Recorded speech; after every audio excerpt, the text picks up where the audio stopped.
आज की वीडियो में बात करेंगे पुंप पूर्वता के बारे में और अंग्रेजी में इसको प्रोटेंडरी कहते हैं। तो आइए जानते हैं क्या होता है ये। जब पुष्प के परागकोश अंडाशय से पहले परिपक्व हो जाते हैं तो इस अवस्था को पुंप पूर्वता कहते हैं। तो पुंप मतलब यहाँ पे पुरुष, पूर्वता मतलब पहले। तो जो परागकोश है वो एक प्रकार से नर भाग है यानी पुरुष है। तो ये क्या हो जाए, पुंप पूर्वता यानी पुरुष पहले परिपक्व हुआ, यानी परागकोश पहले परिपक्व हुआ किससे, अंडाशय से। तो इसी को पुंप पूर्वता कहते हैं।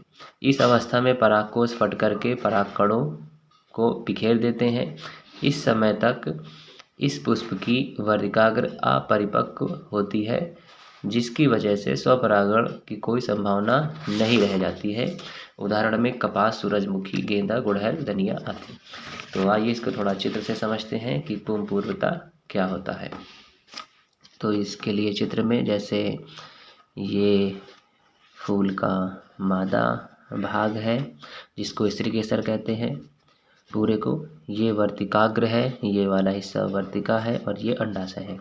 और यहाँ पर इधर जो है तो पुंकेसर यानी यहाँ पर ये ऊपर वाले हिस्से को परागकोश कहते हैं। परागकोश ये लगे रहते हैं।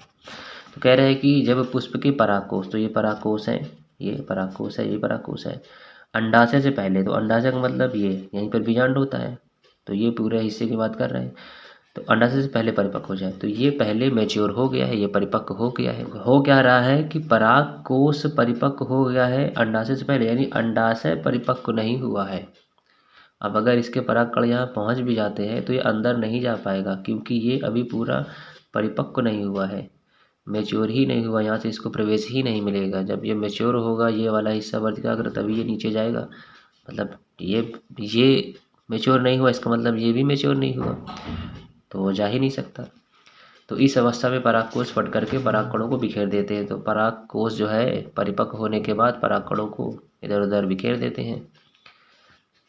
इस समय तक इस पुष्प की वर्तिकाग्र अपरिपक्व रहती है। तो जब इसके परागकण बिखर जाते हैं इधर उधर, तो इस समय तक ये जो वर्तिकाग्र है ये अपरिपक्व है, ये परिपक्व नहीं हुई है। अब परिपक्व नहीं होने का मतलब है कि यहाँ पर अगर परागकण आ भी आता है तो परागकण का जो केंद्रक है अंदर नहीं जा पाएगा, अतः स्वपरागण की कोई संभावना नहीं रह जाती है। तो अब ये स्वपरागण नहीं कर पाएगा। स्वपरागण का मतलब है इसी का परागकण इसी में जाए और यहाँ पे निषेचन कर दे, उसे कहते हैं स्वपरागण। तो ये परिपक्व है ही नहीं, तो इसलिए यहाँ पे निषेचन नहीं हो पाएगा। तो एग्जाम्पल में कपास, सूरजमुखी, गेंदा, गुड़हल, धनिया आदि।